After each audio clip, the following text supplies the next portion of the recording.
आज तुम्ही सांगा, बकासूरला काही लोक नावं ठेवत होते मुंबईमध्ये हरल्यानंतर, पण बकासूर हरलेला नाहीये, तो किंग हे तर आहेच.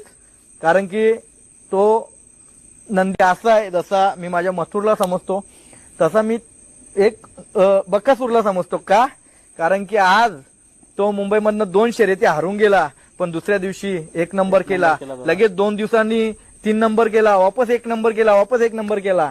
अरे कोणी नावं ठेवताना त्या नंदीला ना विचार करून ठेवा, कारण की तो महादेवाचा वाहन आहे आणि त्या नंदीवर सुद्धा माझा खूप प्रेम आहे.